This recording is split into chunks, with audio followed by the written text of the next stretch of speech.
recently seen major changes in the status quo of control. When the Chinese took the parasols, that was a big change. But beyond that, it's been fairly stable. There have been little skirmishes, they've built the occasional structure on district reef and so on.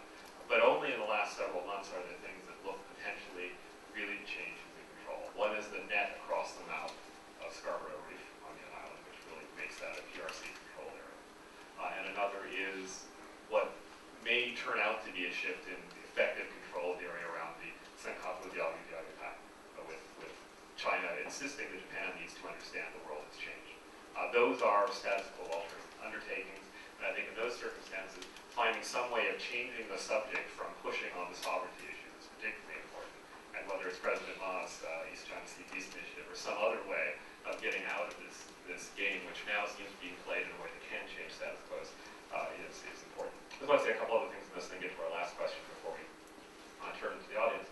I would say that, that one of the interesting things about the East China Sea Peace Initiative and the proposal that it might be extended to the South China Sea context is that I would say this serves Taiwan's interests, especially Taiwan's interests with the United States, in one important way. There had been a tendency in not just the popular accounts, but I think even in serious thinking about these issues, to say repeatedly that the ROC claims and the PRC claims are essentially the same. That is, there's not much daylight between Beijing and Taipei on how to handle these things. I think we're starting to see some of that daylight. And I think, although the claims of sovereignty look rather similar if you draw the maps, what you've got is a PRC position which seems increasingly to challenge the status quo of current control in some areas. And that says, yes, set aside, let's talk about cooperation.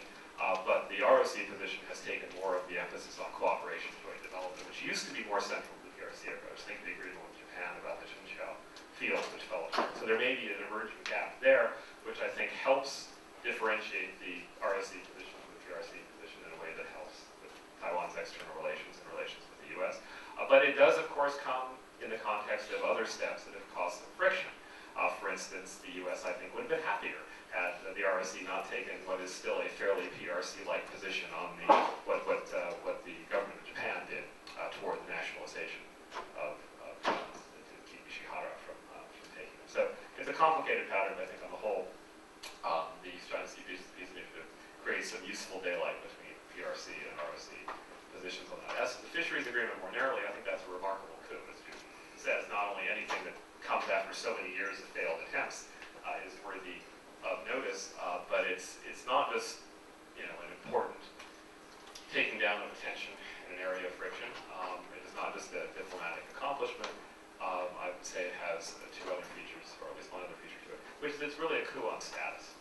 That is, Taiwan has entered into an agreement with Japan that is the kind of agreement that states enter into with states. And that's part of why the PRC is so ticked off about it. And then the next step in President Ma's scenario is you have a series of the three bilaterals which then lead to a trilateral. And that is a real assertion not only of Taiwan's interests, but of Taiwan's status as an equal party to this kind of negotiation. And that's big game he's hunting for there. It's a constant challenge that Taiwan faces. And I think he made a remarkable step forward, really thanks to the deterioration of Sino-Japanese relations as well as Taiwanese diplomatic skill in this area. And I would say that President Ma, the well-educated international lawyer, was very clever in this by stressing the analogy to the North Sea continental shelf cases and saying those went to the International Court of Justice, which ultimately didn't resolve them, but the parties with claims all wound up as co-equal parties before the ICJ. Then they went away and negotiated an amicable solution where everybody benefited from resource exploitation. So that I think is an impressive set of maneuverings there, and it explains why some people are feeling their oxen are bored, particularly in Beijing on this. Any other thoughts on this topic? And if not, then I'll raise one last one and then throw it open to our audience. Well, yeah, I just wanted to say that the PRC's most credible claim to the islands hinges on Taiwan's claim to the islands.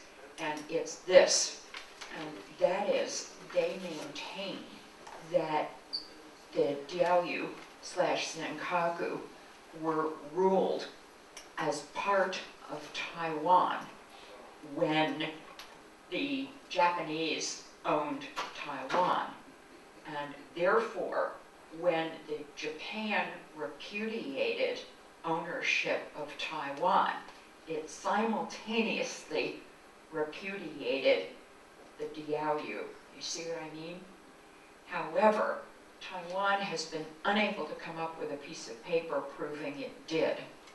And the Chinese have, I'm going to try to find a neutral word, have stated that such a paper existed and that there was a lawsuit sometime in the 1930s because Okinawa also claimed jurisdiction, plus Taiwan. But nobody can find the piece of paper. Now, this could be because the Japanese shredded it as soon as they found it, or it could be that it was destroyed. There was extensive bombing in the area and that sort of thing, so nobody knows. But Okinawa has a couple of pieces of paper. Taiwan has yet to prove that. But in any case, I think your point is excellent, that this has created some daylight between the PRC's claim and Taiwan's claim at this point, and it does not, and which does not help China at all, because in fact it works against China's claim, because if Taiwan is no longer harping on its jurisdiction, then the PRC's claim there falls apart. And I think in some sense, President Ma's approach places a greater emphasis on these non-sovereignty issues, so that's going up. At the same time, the PRC has placed greater emphasis on the sovereignty issues relative to being set aside and find ways of cooperating. All right, just one last point of this thread, and then I'll throw it open to questions from the audience. Another theme which we've just been talking about now, which I think is also important in President Ma's address, is this question of Taiwan's international status and the stature that comes with it as a basis for security. So there's a lot about things like joining the government procurement agreement in the WTO, the status of WHA in pursuit of ICAO, and the UN framework on climate change type arrangements. Those are familiar. We have a couple of new installments like attending the Vatican installation ceremony, and this, I think these quasi-consulates actually may be a step in the same direction. I know the DPP criticism has been that this is going to become sort of like the Xinhua office in Hong Kong, an instrument for asserting central government control, but to the extent they are consulate-like, it's again a pursuit of a degree of equality. President Ma insisted on being called President Ma if there were to be any meeting. So there are all these familiar elements, plus, again, the more recent developments such as the Japan Fisheries Agreement, the visa waiver program, all these things which amount to Taiwan being treated as and behaving as a full-fledged state-type member of the international community, which has always been, along with the values issues, democracy, human rights, and rule of law, a particularly important basis of strength and stature, not only for close U.S.-Taiwan relations, but for a degree of standing in the international community that an entity of Taiwan's size and, because of PRC views, at least disputed stature in the international system. But just close with that and throw it open to our questions. There's a microphone circulating. Please pose your question. And if you want to address it to a particular member or members of the panel. Well, not a question as much as a comment. In a sense, when I look at Taiwan, I look at your sphere, i.e. government to government, if you will, and what is my sphere and the sphere of a variety of people in religious studies and anthropology, etc. And that is the people to people, and economics, the people to people sphere. And when we look at Taiwan and the PRC, I think there's a different way of looking at it. And here I'm going to be pushing a book that Doug Fuller and I have recently put together and will be out from Rutledge on U.S. to Taiwan to PRC high-tech interaction and relationship, if you will. And what comes out of that and what comes out of other things is I guess I see Taiwan more and more, number one, like the United States in the 60s, getting rid of its messy industries for reasons of high labor cost and reasons of pollution, and sending them away. And of course they send them to various parts of China. And there's an enormous investment since the mid-90s of particularly the high-tech industry. A lot of the production is done throughout China. I was at 2010, I was at a high-tech fair in the new center in Nangang, and every company I came across, the R&D is in Hsinchu, and the product is produced various places in China, primarily Suzhou, Shanghai corridor. I think that represents another level of interaction that's going on. The other level of interaction is the amount of direct trade that goes on between, and economic relations between Taiwan and PRC. I mean, it's a lot closer. And in an odd way, instead of mutually assured destruction, which may or may not have been the reality had Taiwan gotten the bomb, and we now know, of course, that the United States did not let them have their own atomic weapons. This was laid out. There's a young man finishing graduate a PhD at Brandeis who's kind of made a very strong argument, has lots of good data on Korea and Taiwan, why the United States did not let them have the bomb, the atomic bomb, or atomic counter capabilities. This was an argument that Taiwan raised in the 1960s, 70s, and into the 80s. They were still pursuing it in a variety of ways, but the United States simply put a lid on all of that very neatly. But there's also the other relationship, and increasingly Taiwan seems to be looking at the PRC in terms of human relationships. The fact that 1.5 million Taiwanese are living in Shanghai-Suzhou corridor. What does that mean in terms of that relationship and the threat of that relationship? They're getting closer in that way. And the other example comes out of Ma Ying-jeou's policy of having direct flights, pushing forward, developing this negotiation from 2008 to by 2010. It was a reality that some of us take full advantage of.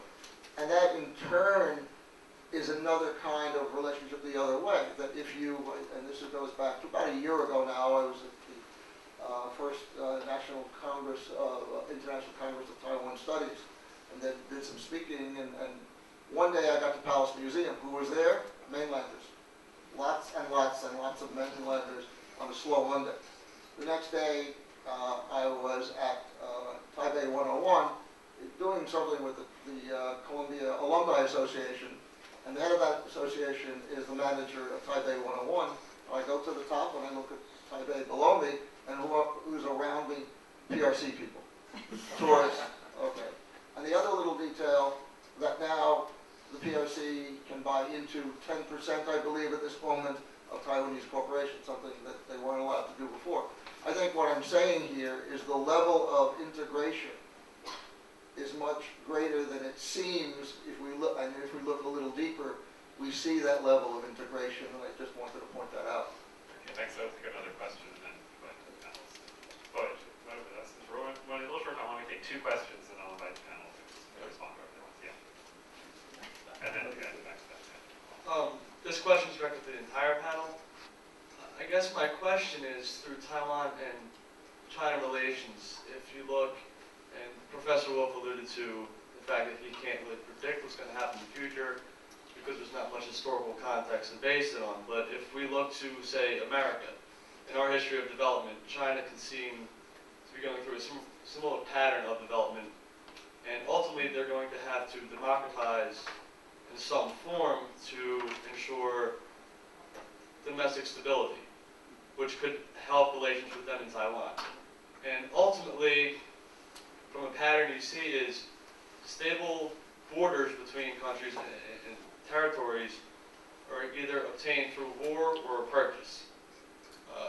You can see Israel and Palestine have confrontations through, and that their borders were done through diplomatic process. So don't you see